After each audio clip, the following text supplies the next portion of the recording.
we're in Japan, so we start on time, a little before time. I'm Robert Bizarre from Temple University. Just a few things. If you didn't get an invitation from us, give us your business card. Do we have our donation box too? Yes, also, as you know, the Japanese government doesn't like us, so we don't get any money from the authorities, unlike other Japanese private universities. But you can finance our programs, the best in Tokyo, by giving. Nico will hold the donation box and show it to you. I'm extremely happy to have Annette. She's a very good friend, a fellow Hitachi Council on Foreign Relations fellow in Japan, one of the leading experts on internationalizing Japanese education and the issues surrounding student mobility. She is now on the faculty at Meiji University and is doing a PhD on issues relating to international student mobility. She's really the best qualified person to speak on this. So she will talk for about half an hour, then we'll have our usual Q&A session. So thank you again, Annette. Thank you.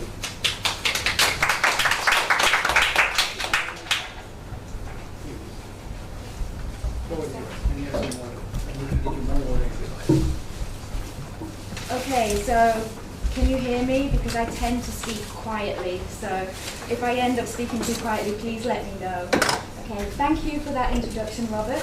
And as he said, I don't know if I'm quite the leading expert on student mobility, but I have put a lot of effort into studying issues of student exchange, and my PhD dissertation focuses on the internationalization of Japanese universities. And in my job at Meiji, I also lead a study abroad program, teach students global issues in intercultural communication. So right now, my entire world focuses around international students and studying abroad. So, as the title says, today I'm going to talk about student mobility between Japan and the US. And university level exchange, as you all probably know, has been diminishing between these two countries in recent years. And it's caused a lot of concern in policy circles, as it's generally understood that friendships and relationships formed during international study form the foundations for future relationships of strategic importance. And during President Obama's recent state visit to Japan in April, he and Prime Minister Abe underscored the importance of student exchange and public diplomacy, and they confirmed their government's commitment to further promoting and expanding bilateral exchanges between the two countries. So recent initiatives in this area have included private sector support for exchanges, improving university study abroad programs, and introducing more courses and programs taught in the medium of English at Japanese universities. And so today I'm going to draw primarily upon interviews conducted with individuals who are engaged in these activities that I did during my time as a CFR Hitachi Fellow last year, and then supplemented with a short survey that I did with some of my students. So, as a quick introduction, those of you with an interest in this topic have likely seen these graphs that describe the alarming drop in the number of Japanese students studying abroad. Here we can see on the first line the drop in Japanese students studying overseas in total, and then the lower blue line is the drop in Japanese students studying in the US. I'm going to come back to this later and discuss it in more detail. This next slide shows that while more US students are studying overseas, the number choosing to come to Japan has remained very low and relatively flat over recent years. It's right there at the bottom and flat line. Again, I'll come back and discuss that in more detail later. So again, those of you with an interest in this topic, you may have also seen the newspaper articles and headlines, including those written by our director here, Robert, that speak of Japan's insularity, the domesticity of our universities, and the inward-looking focus of our Japanese youth over recent years. So as I said, these trends have become worrying enough that both Japan and the US have stressed that reversing them is a priority for both nations. As Secretary of State, Hillary Clinton often made remarks about the importance of studying globally in order to gain the skills necessary for leadership in today's world. President Obama and the First Lady have made numerous remarks about how studying abroad makes the world stronger. And here in Japan, the Education Minister Shimomura and Prime Minister Abe have both talked about that for Japan to be successful in the global economy, it's imperative for students to gain global skills. So during Obama's visit here in April, the two leaders issued a joint statement that underscored the importance of student exchanges and endorsed the goal of doubling two-way exchanges between the two countries by the year 2020. Okay, so let's go back to that first graph. It's certainly true that the number of Japanese students studying overseas is declining. The overall number of Japanese students has fallen substantially from a peak of nearly 83,000 in 2004 to 57,500 in 2012. And the number of Japanese students studying in the US has dropped by 58% since its peak in 1997. However, in my opinion, the situation might not be as dire as this graph makes it look. First of all, we're beginning to see new promising trends. The red line on this graph here indicates the number of Japanese students studying abroad under inter-university partnerships and agreements. So these agreements, they allow students to study easily at overseas partner universities by offering reciprocal tuition fees and easy transfer of credits for students between the two nations. Yeah. Sorry, is the red line is the blue dot, which is the total, right? Yeah. Does that include the red, or is the red not included in the blue? That will sort of come up in the next part when I say how problematic these numbers are. It is included, but it's not really accurate. This red line is a rough calculation. It was actually calculated by a colleague of mine in Aceh who counted up the number of agreements. He did a project and counted up the number of agreements. So the students studying through those inter-university agreements, they should be captured by those numbers, but some of them would have fallen through the cracks. Yeah. So the total may be slightly higher than the blue, than the dark blue total. It won't. The real total. No, it won't be higher than the dark blue because it's still only at like 30,000. Oh. So, but what this red line is showing is partnerships between Japanese and overseas institutions are becoming stronger, and we can hope that as these partnerships become more established, the number of students taking advantage of them will grow, and so we might sort of see an increase in the overall students studying abroad again. So here I'm going to describe sort of another way why the situation represented by these graphs might not be as dire as they first look. As I said, a lot of students fall through the cracks and don't get counted in these study abroad numbers. So the Japanese Ministry of Education, which this line came from, they collect their statistics mainly on mainly from information from universities and the OECD and UNESCO. But not all students are captured by all of these figures. The OECD, for example, doesn't count students by visa type. So it's snapshot data taken, on this day when we count the students. This is how many there are. And so short-term students who may have studied abroad for a month or 2 weeks earlier in that semester, they're not going to be counted on that day when they're counted, right? So for that year, they might not get an accurate count. In addition, many Japanese students go abroad in capacities that are not connected with a university, so they won't get counted in the MEXT data that gathers, the portion of the MEXT data that's gathered from universities. A lot of students go abroad in private capacities or with private study abroad organizations.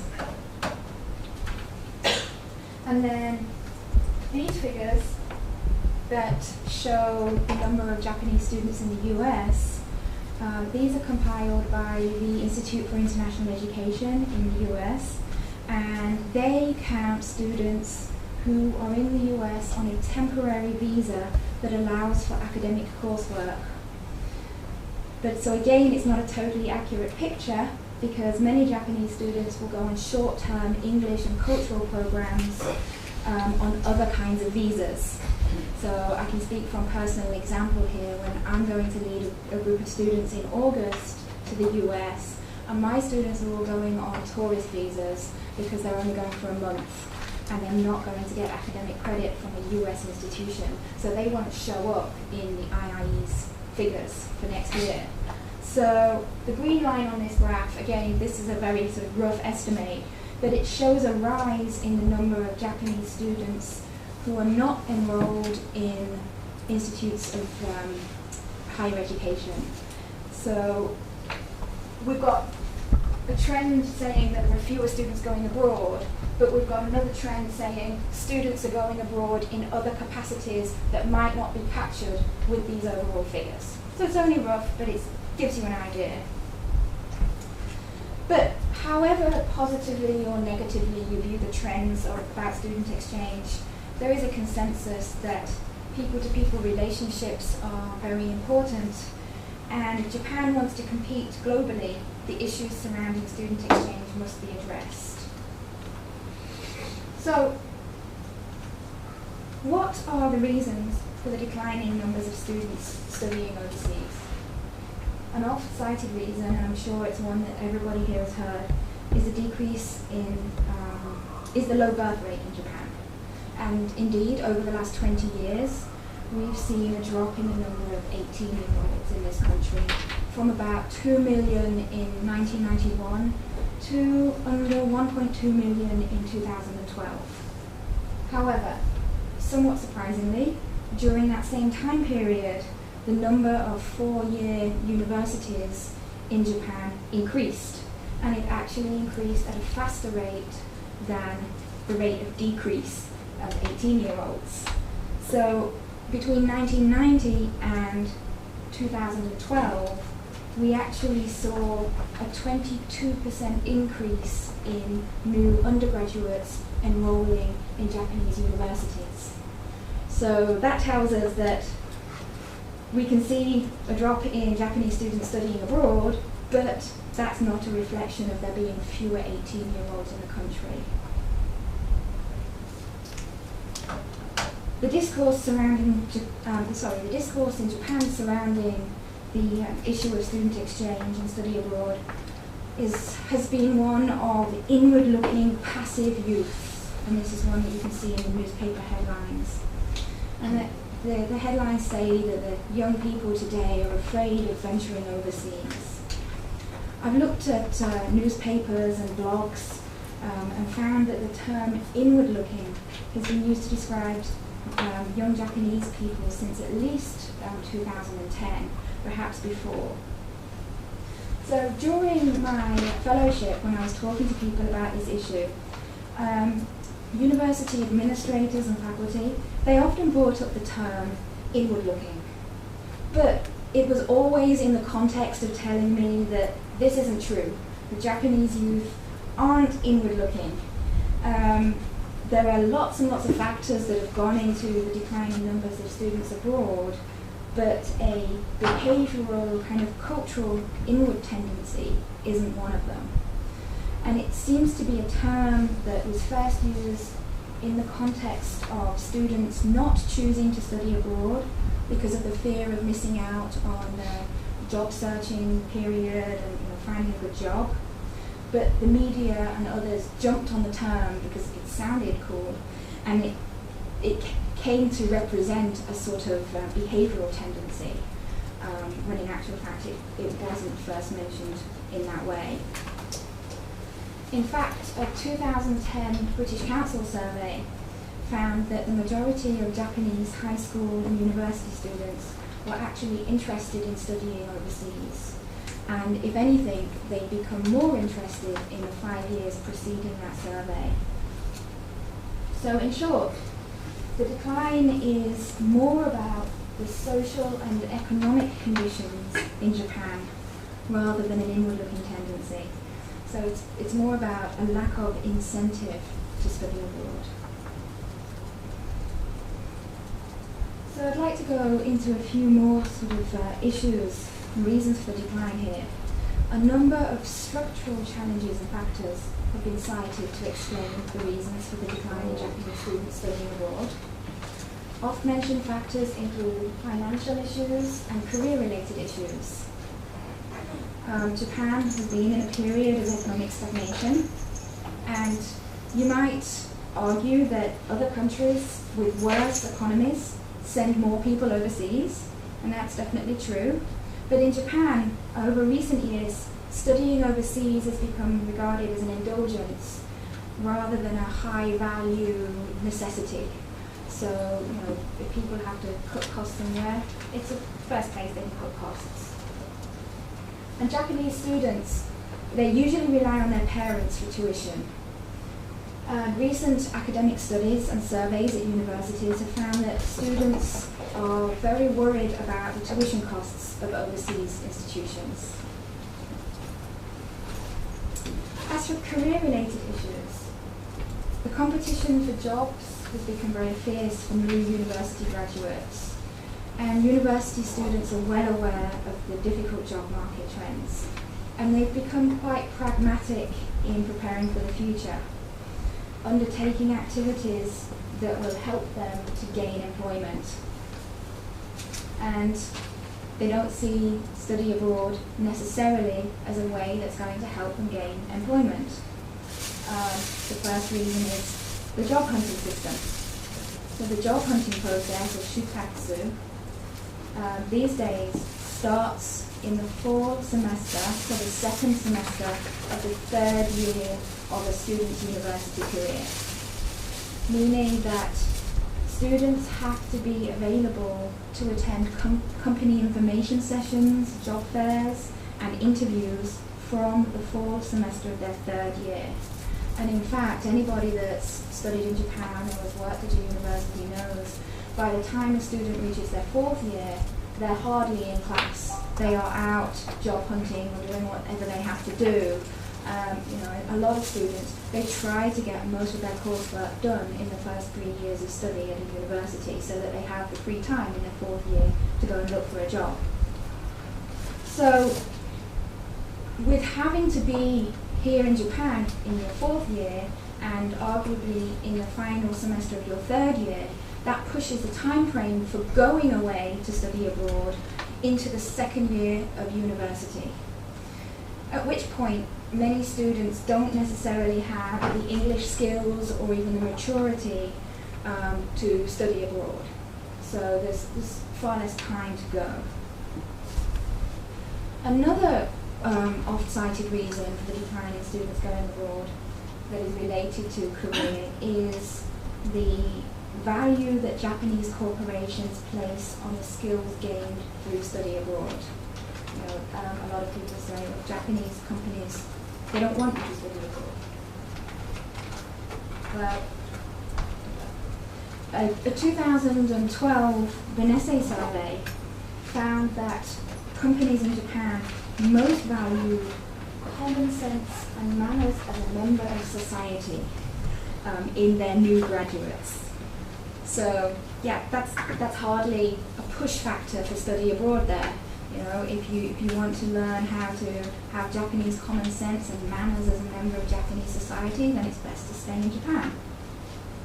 However, the next most valued attributes were teamwork skills, self-management skills, problem-solving skills, and leadership skills. And these are all skills that are learned and enhanced through study abroad. So I think blanket statements saying that Japanese companies do not value study abroad skills are perhaps a little bit inaccurate. However, if we look at the bottom of the list, the least valued attributes are all related to English language learning. We've got writing skills in English, reading comprehension in English, presentation skills in English, and discussion skills in English. Sounds like I'm going to be out of a job if I can't teach all of those things. But companies don't value those skills in their new graduates. So I think if there really is a reticence to studying abroad because of the belief that skills gained through study abroad aren't valued by Japanese companies, I think it means that we need to actually repackage how we're selling study abroad to our students and to companies. I mean, very often students and companies equate study abroad with enhancing English abilities. Like, I'm going to study abroad because I want to improve my English. Well, yeah, if you only look at it from that point of view, then companies are perhaps not valuing the skills. But implicit in the skills that they do value is they do value the other sort of skills that you can learn through having a period of learning overseas. However, despite the popularity in the rhetoric surrounding study abroad, when students are asked about their attitudes to study abroad, these factors related to job hunting and the skills that they learn when they study abroad are mentioned far more infrequently or far less frequently than factors relating to finances. Most students that I've spoken to and students that I've read about in academic studies believe that studying abroad will help their future careers. I think if students are worried about the effect that studying outside of the Japanese system will have on their future job prospects, it's more likely that it's related to the loss of networking time and the fact that if credits earned overseas are not accepted by their home institution in Japan, or they're not, or the student does not earn any credits while studying overseas, the student may have to end up spending a 5th year studying at university before they can graduate, and so in which case they can't go out into the job market at the same time as their peers, and the students are very worried about that. And when I've asked students, well, okay, so your classmate, so the person that you're going up against for this job is 20 years old, and you're 21, or whatever the age may be, but you're a year older because you studied abroad. Why does that matter? Who cares? And they tell me that I don't know how much it really matters, but they are adamant that yes, the younger person will get the job when they're entering a Japanese company, and just because you're a year older, So whether that's true or not, that's definitely the perception, and it's hindering people from going overseas. Oh, yes. With the survey from Benesse Corporation, is there any indication of what companies they went? Is it just a broad sector? Because I work with like fast retailing and companies like that at times, and they would put those bottom skill sets very high on the list. I'm wondering. Yeah, fast retailing is obviously going to be the opposite exception kind of thing. I'm sure it does. I haven't read it in that much detail, to be honest. But the report definitely would say it, yes. Okay. I can't tell you the answer. Okay. Thanks. I'm assuming it's kind of Japanese. I'm assuming they've taken those outliers out of there so that you're not getting fast retailing in these numbers. But I don't actually know who they are. So more reasons for the decline. Of course, academic requirements represent another obstacle to studying abroad. A major worry that many students have is that their English is not good enough to go abroad. Given the fact that we've seen such a decline in the student numbers over recent years, it would be easy to draw the conclusion that the skills of Japanese students must have deteriorated. You know, if 47,000 students could go to the US in 1997, why can only 20,000 go now? Is their English that bad? However, a much more likely factor is related to the introduction of the new English proficiency TOEFL IBT exam in 2006. In that year, the test was revised and a section was added that required students to synthesize information that they'd heard and read, and then speak about that information to the computer. Now, if any of you have done the TOEFL exam, and I've done timed practice TOEFL exams, I'm a native English speaker, and speaking to the computer freaks me out. Maybe our students are far better at that now, you know, with the advent of Skype and stuff. I mean, I did practice in 2006 before I was a regular Skype user, so now perhaps I feel more comfortable speaking to the computer. But it's still a very scary thing, and Japanese students do not do very well with the speaking portion of the TOEFL test. So, related to that is what I've termed elitist mindsets there, that can be found within our Japanese universities. Faculty members, Japanese corporations, and even students themselves kind of have a bit of an elitist attitude towards overseas universities. There's still a tendency for Japanese universities to only want to make exchange agreements with elite universities overseas. And companies tend to value education that was earned at elite institutions. These institutions, of course, require higher academic levels for entry. So the TOEFL score, the level of English ability that you need to go to those universities is much higher than if you were to go to a community college in the United States, for example. So in the USA, there are many, many fine universities and colleges that are not elite institutions that would actually serve our Japanese students much better. And so right now, there is a push in Japan to try and convince Japanese universities and students to go to these types of institutions. Not everybody needs to get a study abroad semester certificate from Harvard. And then adding to that problem is the bringing forward of the job hunting period. As I mentioned, students really only have a period in their second year to go overseas, which means that they've got to gain the requisite score on the TOEFL test by the end of their first year. Of course, English teaching has got better further down in the school system, but it's still difficult for a lot of students to get the scores that they need by the end of their first year at university. Another reason for the decline in students, and this one is perhaps less apparent to the general public, is that Japanese universities have increased their capacities over the last few years. As I mentioned, there are far more universities, and there's a greater diversity of programs. An example from my own personal experience here, in 2005-2006, I was teaching on a pre-master's degree program where we prepared students who were going to study master's degrees in the United Kingdom. And most of my students on that course were going to the UK to study some kind of development studies. And when I said, why are you all studying development studies? They said, well, we can't study that here in Japan, or there's very few places that we can study that here.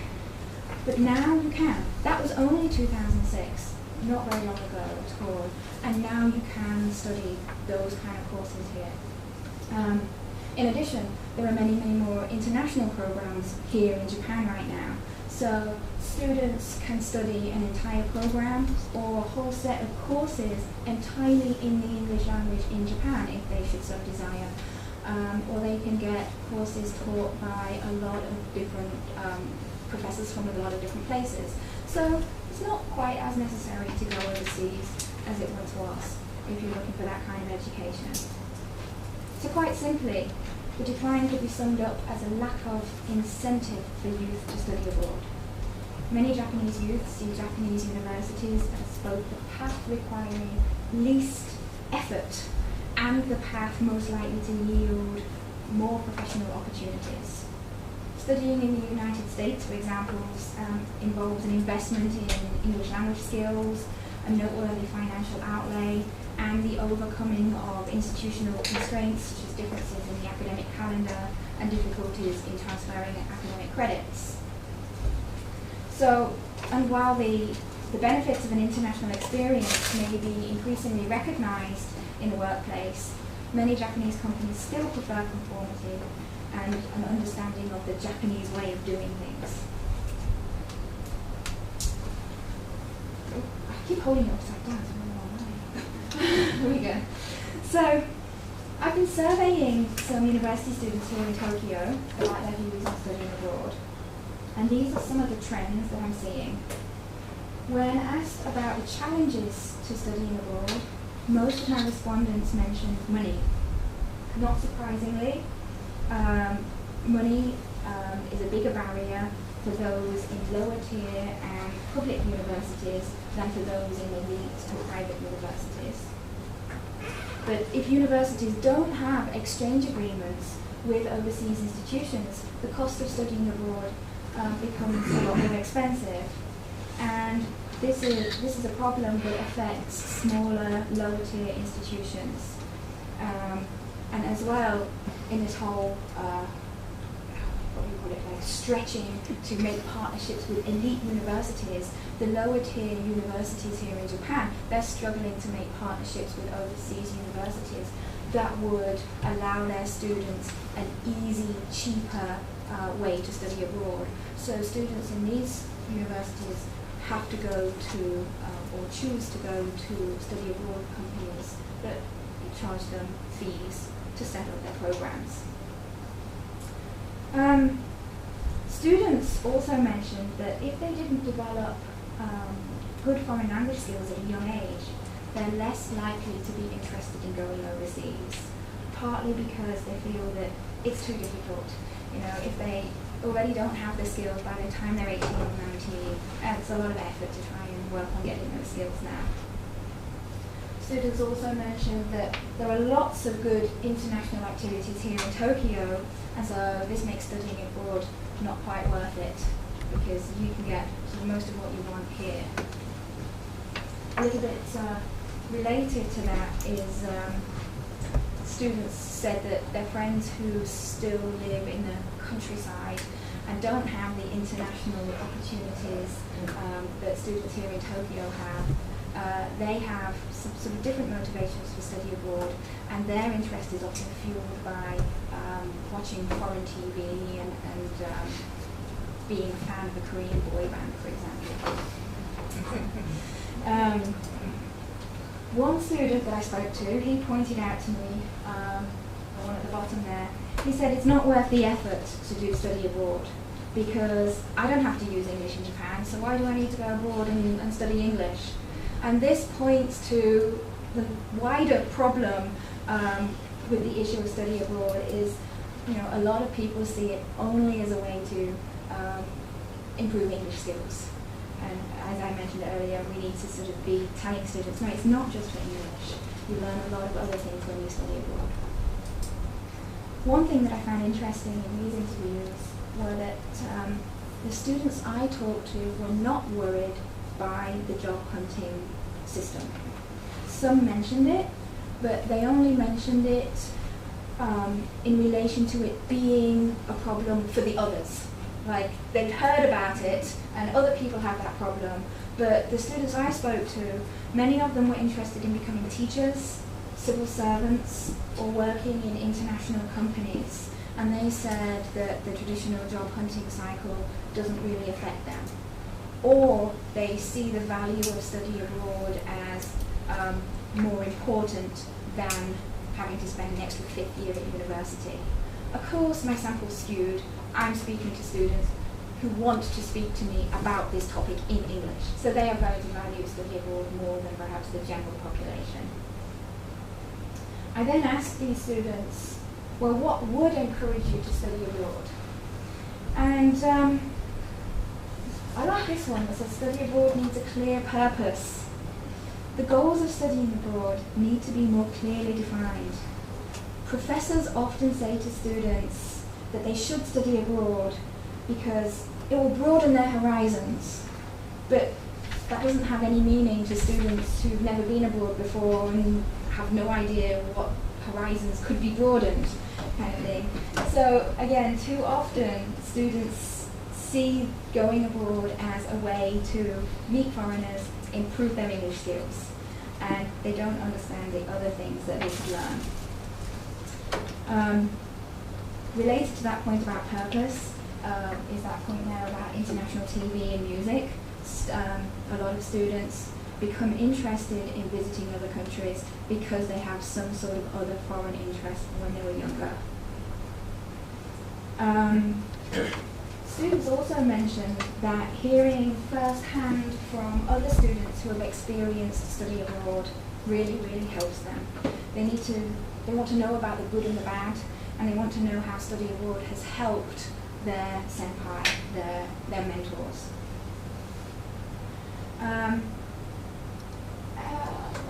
This one here. Although the students I talked to didn't have any negative opinions or negative feelings about the recruitment cycle, they did frequently mention the need for more opportunity to transfer credits back to their home institutions. In addition to saving them money, it also saves them the time, and they don't have to spend that additional year or semester at university here in Japan. Finally, they also mentioned that they'd like to see lower tuition fees and more scholarships. So that was a whole lot about Japanese students. What about the US students? I don't have so much detail here, but why aren't the US students coming to Japan? If we look closely at the bottom line that appears to be flat, although you probably can't see it because it's right at the bottom there, we can see that the number of US students coming to Japan actually almost tripled between 2001 and 2010.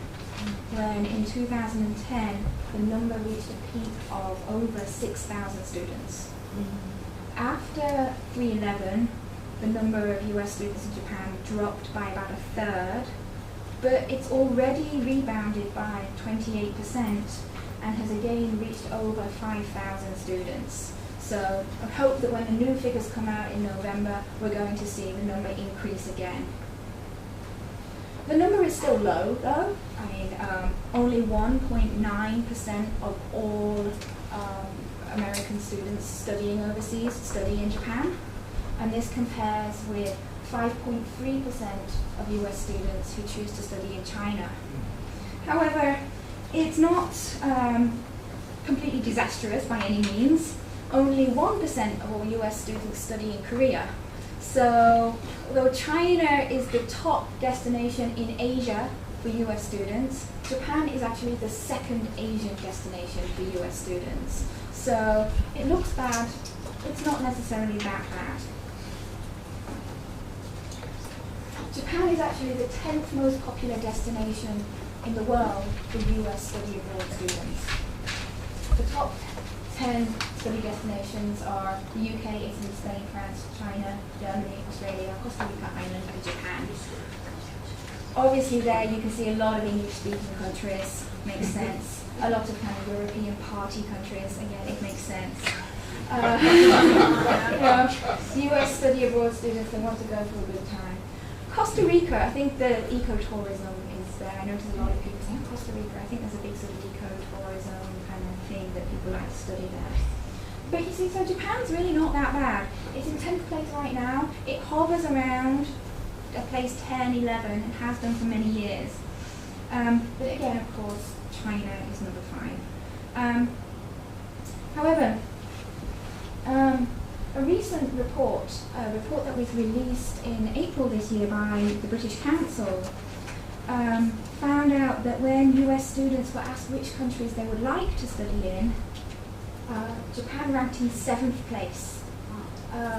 China ranked 10th, and Korea ranked 11th. So, in actual fact, they don't go to Japan, but they would like to go to Japan a lot more. And this study asked a slightly younger demographic. A lot of students in this study were in the 16 to 19-year-old age group. So we might be seeing a rise there. People are interested. And when asked why they would like to study in Japan, the US students noted the draw of culture and named it as a place. And named it as a place that they've always wanted to travel to. Most notably, South Korea and Japan were identified as the study abroad, the overseas destinations whose culture was most familiar to the US students via media, TV, and internet. And Japan also scored reasonably well on the subject of world-class universities. So people think our universities here are pretty good. So these factors are important for Japanese universities to take note of when they're trying to encourage more US students to come to their institutions. I think the number of universities in Japan that are designing short-term study abroad programs that focus on contemporary Japan and cool Japan and those kind of cultural topics, I think they're going about it in the right way if they want to attract more US and more European students. So I didn't actually know how long I had for this, so I planned a lot more. But in the last 5 minutes, I'll just briefly touch upon then the big policy initiatives that have been introduced in recent years to encourage more students to study abroad. So seeking to identify practical initiatives to revitalize the US-Japan relationship, in 2012, the United States-Japan Conference on Cultural Exchange Interchange, which is shortened to COCON, convened a binational task force to examine trends and make recommendations to both nations. This education task force consisted of government, private sector and academic leaders from the US and Japan. And in 2013, last June actually, they presented their final report to Prime Minister Abe and the Undersecretary of State for Public Diplomacy and Public Affairs in the US. And this final report recommended doubling the number of Japanese and American students studying in each other's countries by 2020. And it was on the basis of this report that Obama and Abe released their joint statement last month, 2 months ago. It's going to be challenging to achieve this goal of doubling the numbers, but the report has definitely firmly put the conversation onto the national agendas. The report mentioned 12 actions that Japan should take, 9 actions that the US should take, and 17 joint actions. And recommendations for Japan included increasing the emphasis on communication in English language classes, restructuring of the academic calendar and hiring practices to allow time for study abroad, and encouraging companies to value the skills that study abroad promotes. The US has been charged with tasks that include improving the promotion of study abroad programs and ways to gain acceptance into degree programs, expanding the hiring of global talent in the US, and encouraging more programs to invite Japanese youth to contribute to Japanese language learning in the US. Joint actions include increasing scholarships for study abroad in both countries, promoting regional studies, and placing value on high school study abroad experiences in the university admissions process. If universities start to pay attention to whether students have international experiences, they may start going abroad at a younger age, and that's only good if we want them to go abroad when they're older as well. So the timing of this report was incredibly good, given the Abe government's commitment to education reform.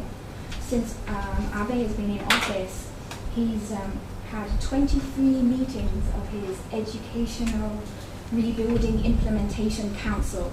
And in this group, they've discussed issues such as the reform of the Japanese education system, university internationalization, and revision of university entrance exams. So this discussion appears to be bringing real momentum to education policy change. And Abenomics has put internationalization of education sort of into the economic realm. Education is now seen as an economic problem, and people are starting to do something about it. As an example of that movement that we're seeing, Abe received positive feedback from Keidanren, the Japan Chamber of Commerce and Industry, and the Japan Association of Corporate Executives, when he talked to them about adjusting the recruitment cycles so that students only have to attend job fairs and interviews in their 4th year to allow students to have time to go abroad in their 3rd year of study. So I can stop there and take questions. I think there'll be lots of questions. That's why Yeah. we're interactive. We don't want. Exactly. So yeah. I'll ask the first question. Mhm. Without probably first, thank you very much for the. That's not a question. It's an easy answer. We've heard this for some time, that there's a commitment on part of the establishment to internationalize. But when I talk to our recruitment personnel here, those who help the students find jobs, it still is highly bureaucratic. It takes 3rd year, 4th year. When you look at how the Ministry of Education deals with foreign entities, well, maybe it's changing, but we haven't seen it yet. Yeah. There isn't an impression that this is really a tier 1 issue, like collective self-defense. I mean, Abe is committed to self-defense. He's done something about it. This internationalization of education, all that seems to be moving very, very slowly and maybe not always in the right direction. Yeah. Am I too cynical? Or? You're probably more cynical than I am, but you're not going to be seeing it in any track 1 dialogues, I don't think. It's not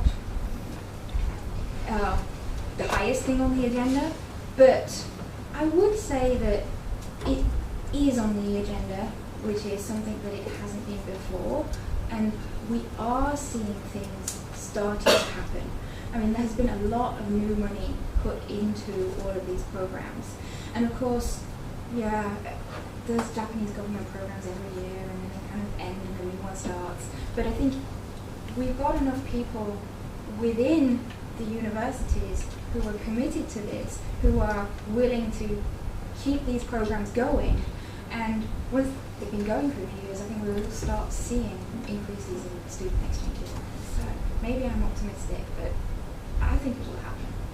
But you won't see the graph suddenly go like that. You'll see it. Hi. Hi. Since I have the mic, I have the question, I think. It's Andrew Horvat. I work for another Japanese university here. And I'm interested, you look at, you're equating Japanese study abroad with study abroad in the United States. But there seem to be other countries as well, and I'm wondering if you have looked at other country trends. The reason I ask is because one of the first things that my Japanese university asked me to do was to compare opportunities for study for our students in terms of, should we say, cost effectiveness between a number of countries. And even though I happen to be Canadian, and so I looked at Canada, the cost effectiveness is much better in Canada than it is in the United States. And I dare say that the quality of ESL teaching is infinitely, on average, much better as well. So, because it is a national project to have bilingualism. So, I'm just wondering, have you looked at New Zealand, at Australia, at the UK, at increased numbers of Japanese students in non-English speaking countries, and so on? Thank you. First of all, I'd like to say in no circumstances would I ever equate study abroad just with the US, because obviously I'm not from the US either. And my focus when I was doing this research was U.S. Japan, because I had a fellowship awarded from a U.S. entity to look at how to better the relationship between the U.S. and Japan. So that's why I have that focus. And I know that there are many, many other countries. And I actively encourage my students not to go to the U.S. Because too many of them, too often they think that's the only place they can go. And there's so many more places where you can learn interesting things. I haven't looked at the other countries in detail. I do have some figures. I don't think I actually have the figures here, but between 2000 and 2010, there was a diversification in countries that Japanese students were going to. There were slight increases in which countries? Asia, Oceania, Central and South America, the Middle East, and Africa have all seen slight rises in the number of Japanese students between 2000 and 2010. But those rises were not big enough to account for the drop overall. So we weren't seeing students not going to the US anymore, instead they're going somewhere else. But they were starting to diversify. And I would say that universities should be looking at how to establish partnerships with other countries. Just to follow up on that, did you look at, for example, working holidays, which students would be taking after graduation? And we are seeing a large number of students dropping out from the job market after 3 or 4 years and going on to work holidays, which are offered by Canada, Australia, New Zealand, and the UK, but not the US. Okay? Right. I haven't looked specifically at those numbers to see if they're rising. I would guess that they're rising, and I would guess that's where, when I say those graphs shouldn't be taken as the be-all and end-all, because I think we're going to be seeing students studying abroad in the working holiday capacity or in other things that are not counted by those numbers at all. Yeah, it would be very interesting to find out what those exact numbers were, but yeah, we'll figure that out. I've been following this issue for a long time. I learned a lot today. It was really great, the information you had. Thank you. With one question I had was when you talked about the fact that some of the younger you said that some of the younger students, when they were surveyed, that they had Japan ranked, I think it was 7th as opposed to China ranked 10. Yeah. So I have a personal bend on this, and I don't know if this could be, and you said, hey, maybe we may see some changes in the future. My question of that is that I would think that that survey results would have been the same if you went back 15 years or 20 years, maybe even more so, and that really the reason why you see a higher rate of students choosing China in their, as they get into high school and where they eventually go, has to do with the dynamics between what happens in their high school classrooms as well as with the actual recruiting personnel in each country. So personally, I think that, for example, China has the Confucius Institute and sends very aggressively sending a lot of Chinese teachers over to the US, and those teachers have an agenda, which is that they want to increase the number of students going to China. And they're very clear on what the objective is, and they work closely with the government. And I'm not criticizing, I actually think it's great that they're doing that. Japan doesn't have a very coordinated effort.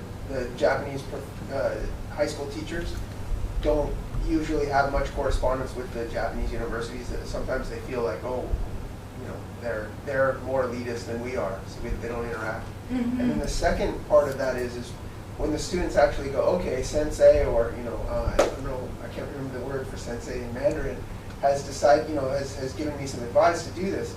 Those students that are studying Chinese have much easier interaction with a country like China or even Singapore than Japanese-bound students, meaning that the personnel who are the staff that are designed to attract students are very poor at it within Japan. They've never had a history of attracting students. They've had a history of rejecting students.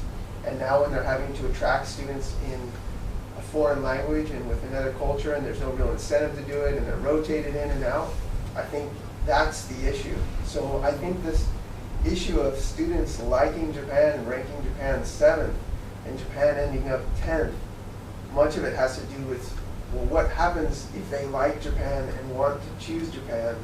Oh yeah, totally agree. Yeah. And so that's why, not to be pessimistic, I am very optimistic on many other things, but I don't see that changing just because. Oh, well, it's not going to change just because one survey said this is 7. The comment of, oh, maybe in the future we'll see a rise is just a comment saying maybe in the future we'll see a rise. I mean, but it's interesting to sort of look at that and say, well, look, there's an interest that's there. How do we capture that now? Because as you said, that's what China is doing aggressively. Right. And Japan is only just beginning to. You know, the International Education Office staff, the recruiting staff in Japanese universities that are now recruiting for these English medium programs, for example, they've said to me, yeah, we've never had to do this before. And I've hit the ground running and I'm learning, and there's a lot of women in their mid-20s who are suddenly having to figure this out by themselves, and they're enjoying figuring it out, but they're having to do it by themselves. In an office, there's 1 or 2 employees that work on this issue, and they've had to say, well, how do we go out to other countries and try and attract students to our universities? We've never had to do this before. So yes, that's definitely an issue. Japan needs to work on it. But I think a sort of positive thing there is they are aware that this is what needs to be done now. Whereas perhaps, surely you didn't know. As I said, you know, the Japanese universities had enough students, they didn't even think about it. Now they're starting to think about it. So that's where my optimism comes in, that hope, everybody recognizes it, and hope will on the cusp of change. Yeah, I agree. And I hope that Meiji keeps Saito-san in that role. And that those people do it for a long time. So thank you.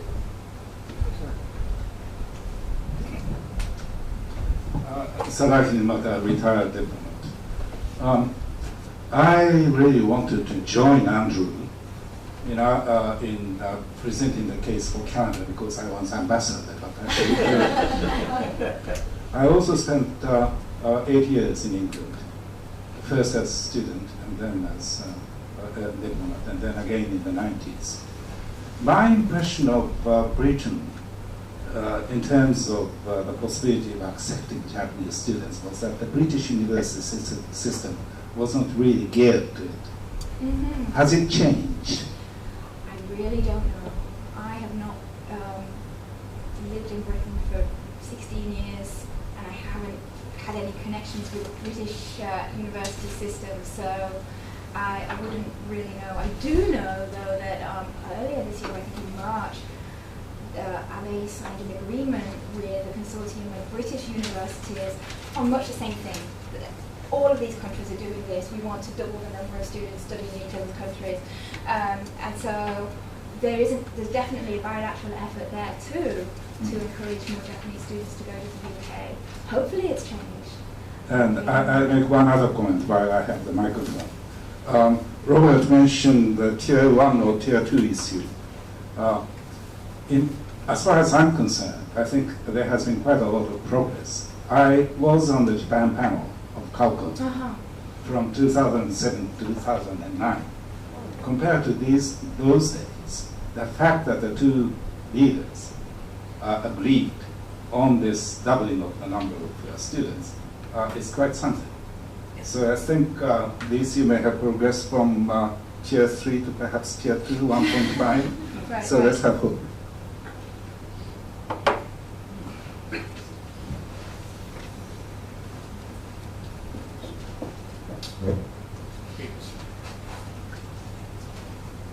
Hi, Larry Staples. I'm actually just a salaryman who likes to come to these things and learn as much as I can. Thank you, thank you. One of my, actually I've got 3 things and I don't want to hog the mic, but first of all, I was a physics major 30 years ago who got interested in Japan, and I couldn't come here to study physics, so therefore I came after I graduated, so I wouldn't show up, right? Second thing is, I noticed you didn't mention anything about the academic calendar differences. And is there some progress? I think I've heard there's some progress on that. And the last one was the businesses ranking English so low. How can you compete in the global economy and not be able to function in English? That just shocked me. Thank you. So, no, I didn't mention academic calendar. I noticed that myself. There has been progress that I think has satisfied a lot of different sort of sets of people. So I know that in 2012, was it? There was a big discussion about should we shift the Japanese academic calendar to September to be in line with Northern Europe, US kind of thing. And the outcome of that was, no, we're not going to change everybody's academic calendar. That's just too big of an undertaking, and Japan has too much history with the school year starting in April with the cherry blossoms. And makes sense though too. I mean, I started a new job this April with the cherry blossoms around, and it was very nice. But what universities have decided to do, and you're going to see this happen over the next 2 and 3 years, is a lot of shifting to a quarter system. Todai, who was pushing for the September start, were, I think, the first to sort of say, okay, we're going to move to a quarter system. And others are doing it. Chanamizu already started this year, I think. And Meiji, I would say watch out for 2017, just might see it. So I think, I don't know how many, but a lot will. And that will sort of make it easier for students to go abroad, I think sort of in the September to December time frame, and have a 3-month period there that fits in with a US academic calendar. Because right now students are going in August and February. My students, I ask them why they want to go overseas, and they say, well, we want to study with American students and meet Americans. You're going in August, you can't go to meet them. I haven't figured that out yet. So I'm in favour of having more flexibility, and I think we're going to get flexibility. And then already we've got schools that now do have dual entry. A few of the international programmes within certain universities have an April and a September start date to accommodate people that want to come over here. Yeah. And the how can you function without English? Yeah, that's how everybody thinks. How can you function without English? Yeah. There's one thing also that I find surprising. Is there feedback? No, that's okay. In Japanese university, there's an article in Asahi Shimbun about university presidents. I mean, I shouldn't say this as I'm getting older as well, but 2/3 of Japanese university presidents are older than 65. I think the average age is also in the mid-60s. There's one outlier who's in his late 30s, but didn't say where he was, and for all I know, he's president of a university with 2 students. No, he's around, I can't remember, but it's pretty decent. Okay, so that's fine. But it's big. I mean, can Japan, when it really transformed itself in the Meiji era, had a lot of very young leaders. Can we really have change with a bunch of old guys who've gone through the traditional system? I mean, that's what they are. You know, that's how they reach the top of the universities. I mean, isn't there a need to kind of clean house and have a kind of, to use a Maoist term, a cultural revolution, maybe a more peaceful one? I've often wondered that myself when people say, "Well, isn't and I it add, changed?" I add old guys because there are not that many old women or women on top. And that's, I mean, it's geriatrics and it's men. It's a geriatrics club for men, basically. You have some members of that club staring at you. If you're not university president, then that's really matter. You know, I don't think it's necessarily the president that you've got to be worried about with that, because as you know, presidents of Japanese universities don't have as much power as you think they would have. They get stymied by everybody else around them. But when I've been talking to people for my dissertation about the introduction of degree programs taught entirely in English, a lot of people have been saying the impetus came from the president. Now this is at private institutions, where the presidents of private institutions perhaps have a bit more flexibility. And they have been the ones that have been pushing for the reform. So I would say, yeah, not necessarily. But you're getting pushback from older faculty members around. And who wouldn't push back? If you're in your late 50s or your late 60s, and you've been working in a comfortable job for many years, and then somebody comes along and says, hey, you've got to teach that in English, or you've got to have lots of international students in your class, and you've got to design all these new programs, of course you'd push back. You don't want that work. I'd push back, and I'm only in my 30s.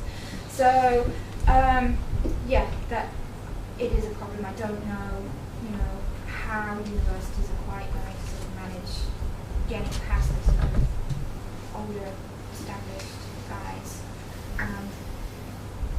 Wait and see. So what you're saying is we need a massive purge. I wondered that, yeah. I wondered that, but I don't like saying it to too many people because it's not very polite. Yeah.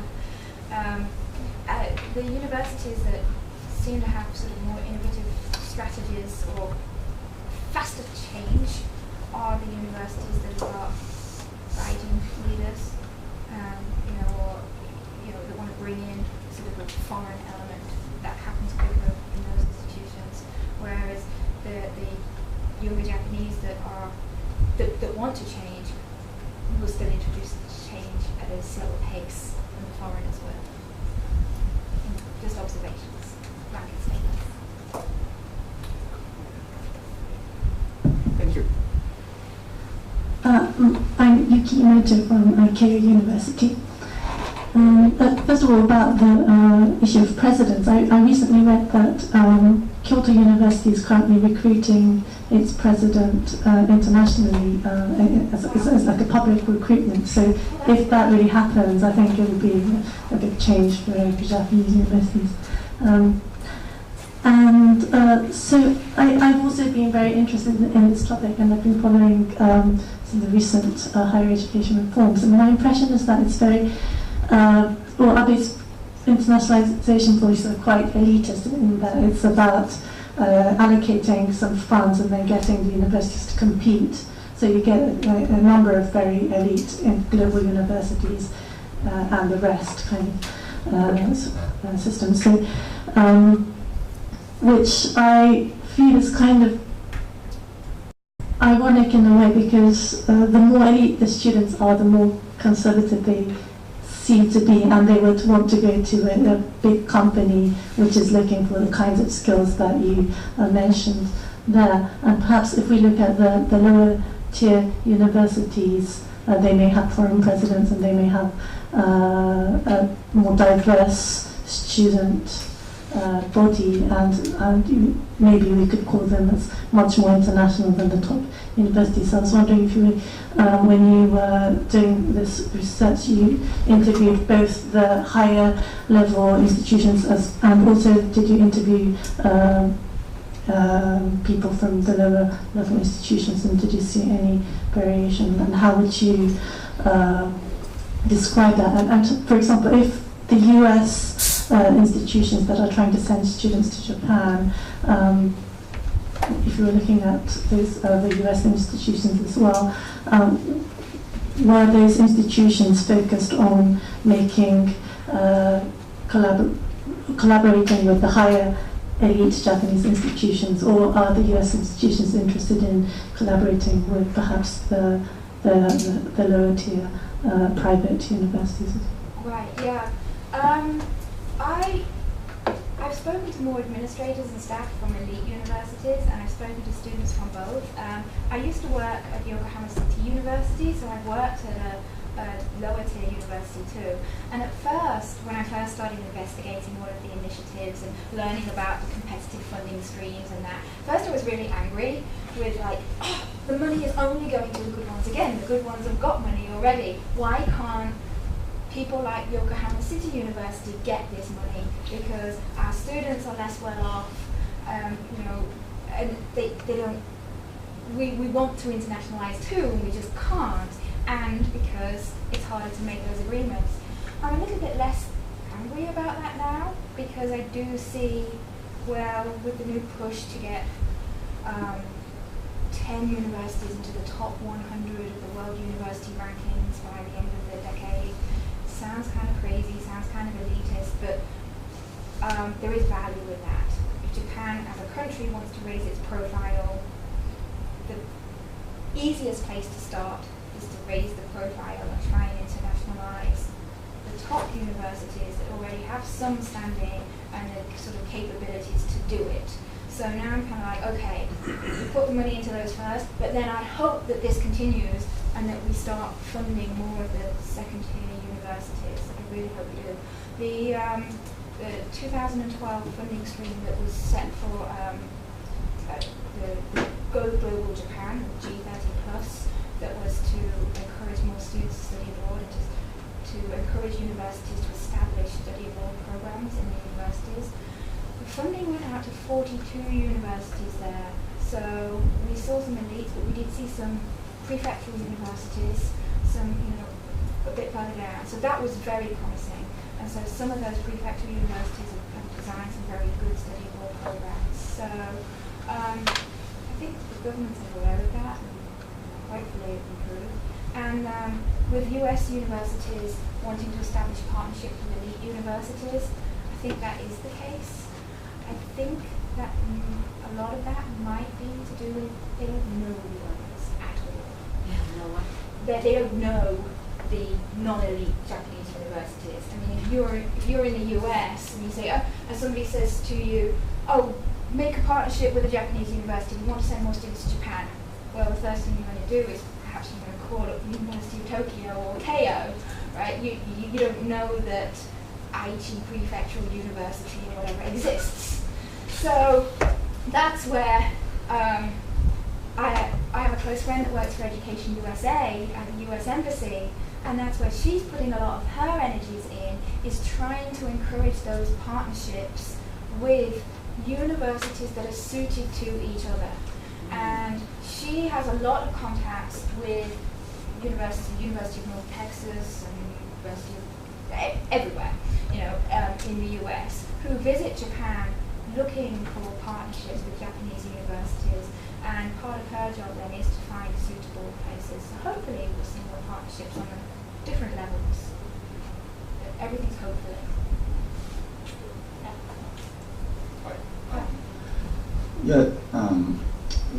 It was interesting for me to hear that there are a couple of people in the audience who made a point that maybe the emphasis needs to be shifted away from the U.S. to something like Canada and also other English-speaking countries. But I'm actually wondering, when I hear about this, for example, the Educational Task Force, which is also another very U.S.-centric initiative, is that necessarily helpful? Because while I think those of us who are in the international business environment may think that English is the language to learn, but I'm not sure if that's empirically true for most of Japanese people. I think that when you follow like the immigration and training issues, for example, there are a lot of other languages that maybe Japanese people should be picking up on in order to achieve a harmonious community in Japan. So are these initiatives actually helpful, or do we need a more fundamental rethink to try to get? You already mentioned that we need to de-link study abroad programs from the idea of learning English, but do we need to go further and say that it needs to be actually less on English and more on other languages in other non-English speaking countries, for example? Personal opinion, I don't think we necessarily should sort of go less on English, because whether we like it or not, English is still sort of global lingua franca. But to function globally, a good level of English is beneficial. In addition to your good level of Chinese or whatever language you're working in. And right now, we don't have enough young Japanese graduates that have got, the basic sort of level of English required to work kind of internationally. So I don't know about less of a focus on English, but I'm afraid I've given the wrong impression here today, sort of saying that everything is US focused. It certainly isn't. This task force, it has been the same kind of thing has been repeated in the UK, okay, another English-speaking country, but these agreements are happening with countries around the world. It's not only the US. And the money that the Japanese government has put in for study abroad programs, other kinds of international activities, are not all focused on the US. The university can design its study abroad program to go to anywhere where that university wants to design the program. So I don't think there's a completely over-focusing on English right now, but yes, we should be focusing on, if we want to do business with China, we should definitely have kind of agreements with China as well. I mean, one of the big government collaborations in 2010 or so was Campus Asia between Korea, China, and Japan, which they set up a program for the ease of transfer of credits between three countries, and there's a lot of collaborations and programs there. The Japanese government also has collaborations with ASEAN countries. This year they've started new collaborations with Russia. All over. They do have maybe more money is going towards the US, but there are a lot of programs everywhere else. But I definitely, as I mentioned before, do believe that there needs to be more emphasis on study abroad as study abroad and intercultural communication and learning leadership skills and teamwork and that sort of thing, rather than an issue of language. A little bit related to that point is Keio University. They have introduced a new English medium undergraduate degree program, which says Japanese students can also take a lot of credits in the English language, but the deans or the powers that be at Keio have said that we can't make it mandatory for our Japanese students to study English in our faculty because we've got a strong faculty with French teachers and Italian teachers and Indonesian teachers and everyone else, and we've made it mandatory that our students have to get so many credits of language, but we don't want to shut out all of the other languages. So that, for me, is nice to see, that we're not only focusing on English. Bit off topic.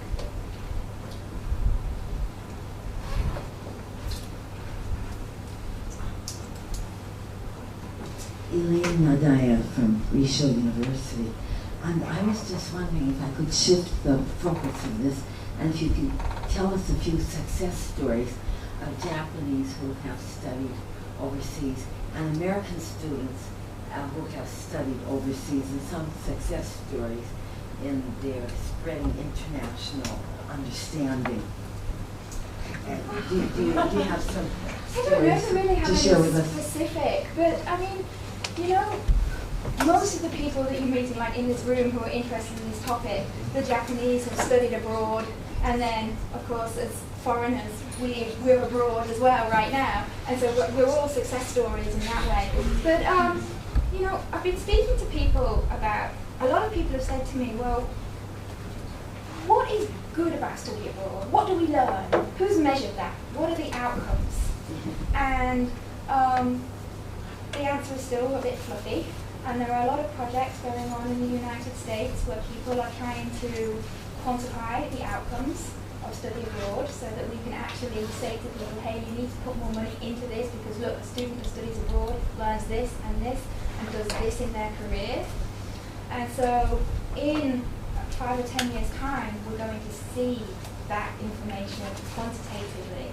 Even here in Japan, a new program is being started up where we're hoping to track about 5,000 Japanese students over the long term to see where they studied abroad, where did they work afterwards, what happened.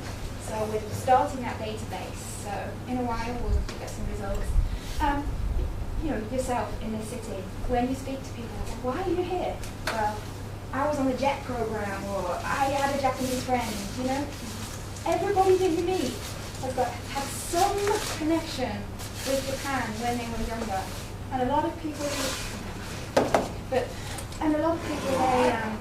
they have that connection when they're young, which is why we're trying to emphasize as well going abroad for some kind of experience when you're 14, 15 years old.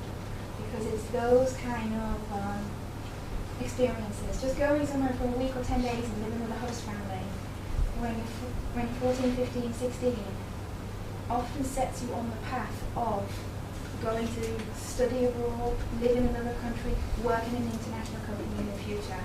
And your Japanese colleagues that work in the international arena here in Tokyo or in Japan, they will often have those kind of experiences. So you do see success stories all around you.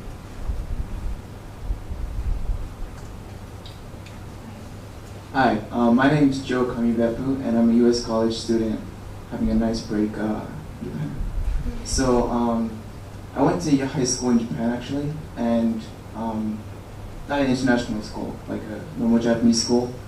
And out of my graduating class of 200, only 3, including me, went to, well, I shouldn't even say only because that's a lot, but 3 went to colleges in the U.S. And whenever like I wanted to try to convince any of my Japanese friends, and the 197 left, either went to Japanese universities or fell into the going like infinity loop. But anyway, like whenever I wanted to convince them to come to the U.S., they would always bring up first of all it's it's too expensive.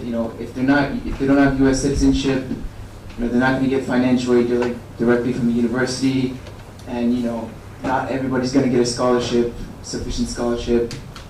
And so like it was really frustrating because I couldn't really offer anything. Yeah. And a lot of other Japanese students who were able to make it abroad have started sort of down up movements to like spread information about going abroad, or finding like new like financial aid opportunities, but they've been really limited. So I was wondering if you had any ideas on what college students or potential college students in high school could do for themselves in order to sort of open up opportunities. And this is sort of an open-ended question. But, right. Yeah. I know it's something that universities are turning some of their attention to now. Actually, I was at a symposium a week ago where they were talking about new ways of collaboration, because it is definitely a factor that students in Japan think that going abroad is too expensive, especially going to the US. How do you pay those high tuition fees? So the universities are starting to, or wanting to talk to each other about how can we make tuition cheaper for students to go abroad. They were talking about, and I didn't understand this because you pay per credit in the US anyway, but they were talking about some sort of credit-based system of cost, which I didn't quite get. So that's a new thing that they're hopefully trying to work it out. But that's for semester-long or 2 semester-long study abroad opportunities, trying to work out agreements with partner universities and how to reduce those costs. In your case, you're sort of talking about going overseas for your full 4 years of undergraduate degree. Or even, like the more short term. Yeah. So the short term, I mean, I mentioned on that graph there with the red line, I think, with inter-university agreements. Those agreements will often have reciprocal tuition, so the students can go overseas for a semester just paying a home university tuition. The big problem with Japan is, though, that if we're talking, because my knowledge is Japan-US, if we're talking Japan-US, there are more Japanese students that want to go to the US than there are US students coming to Japan. And the US universities are having problems because they can't do a reciprocal arrangement, but they can't send enough US students. So they're grappling with that at the moment. There's no solution. They're talking about it, trying to figure out how to do it. So, yeah. Have you got a Tomodachi wristband on that I see? Yeah. So, I mean, that's one way to get funding to go overseas. The Tomodachi initiative has got some new scholarship programs and things like that, where Japanese students can get money for a short term or even 1 year abroad, I think. So, other than that, I'm out of suggestions for right now how we actually get money to study abroad. Well, the Japanese government is increasing. Sorry, do you mind if I rephrase my question? So how do you think that Japanese students could sort of work together to, like as students, accelerate the national policy agenda? Is there any way that possible? Like, because it sounds like all the action points for Japan, for Kokan, for example, are all top down, and like all the students just waiting for whatever to come to that. But is there anything that Polish college students can do to sort of help themselves? Be vocal for a start. I don't think Japanese students are as vocal as the US students are, and that kind of thing. So their professors don't necessarily know how important these things are to them. So, I mean, that would be the first step. If they want to do this, they should be asking, well, are there any scholarships? I want to go abroad, how do we do this? And universities are in a position right now where they are designing new programs. So if they've heard from 1 year that there is a sizable cohort this year that really does want to study abroad, but there's no funding for it, okay, maybe then that cohort can't benefit from it. But the curriculum designers or whatever, I'm on a curriculum design panel at Meiji, and we've been talking about how we're going to move forward. If we hear that from our students, we might be able to do something about it. That's got to be the first step. Other than that, sorry. Did we start? Yeah, time for a short question. Oh, yeah, only do One short question. Short thing, and it's not even a question. So I just wanted to tell you guys about me because I'm a study abroad student from the U.S. and I think I might be the only one out of the cohort this semester. And I don't know if I'm a success story, but I really, really enjoyed my time here. Like, being able to come here has been truly amazing, I think. And, the cultural understanding, all those things that you listed, like, all the skills, leadership and, learning to work with others, like communicating, it's really true. Like, so, I don't know, I just really feel like I should share that, like, yeah. That's great. Yeah, that is all. Thank you. And that's what we need to hear, and that's what the younger students need to hear as well. Because we forget what it's like when we need to study abroad 20 years ago. Yeah. And students have said that they're most encouraged when they hear it from people 1 or 2 years older than they are and what they actually got out of it, than how they've experienced themselves. So please continue to spread the word. Yeah, however, it seems from like talking to some people here and from your presentation, it's definitely a lot harder for Japanese students to study abroad, like not just in the U.S., but anywhere at all. So I don't know, I'm kind of dismayed by that, but I mean, it was still pretty hard for me to do it too, mostly with the funding, but really lucky. One issue to ask you to conclude on this is, have there been studies on the return on investment? In other words, I think in some countries, there's obviously a very clear return on investment in studying abroad. I mean, if you come from a poor, underdeveloped country, you get a degree, even if it's not from a top university, from a good university in a highly developed country, you come back, you just know much more, you've got it. You move ahead. I think even in highly developed countries that are very international labor force, you're a student, you let's say want to get a job in Switzerland, all the big Swiss companies do 95% of their business overseas. The more you travel, the more you've been abroad, the more of an advantage you have of the guy who stayed in Switzerland all his life.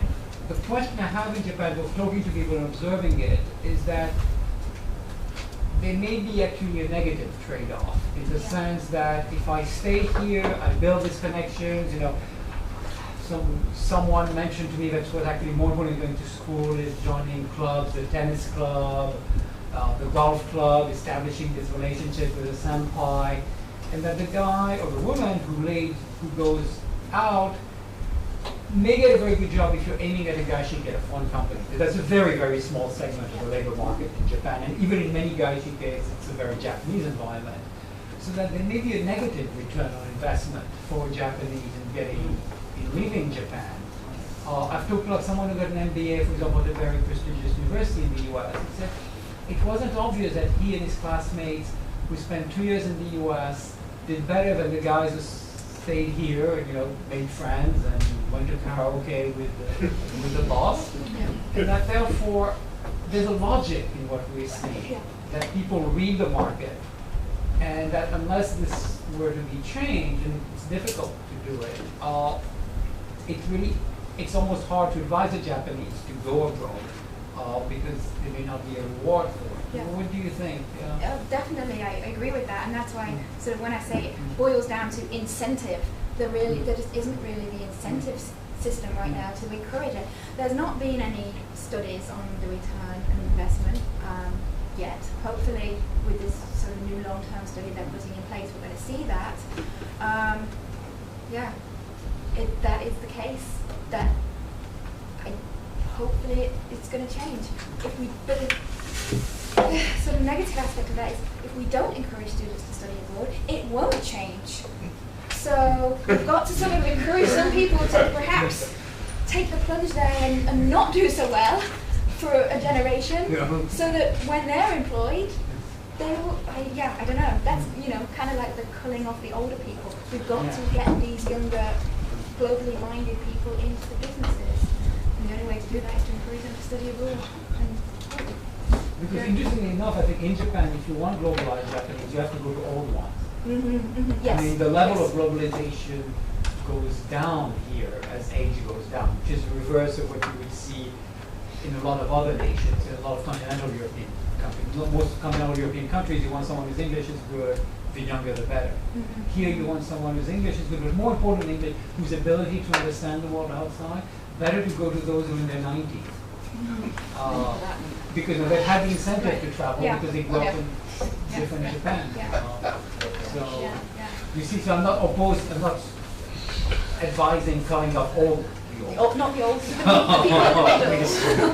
And yeah, in Japan you're really young until you made 80. So, thank you very much. Thank you.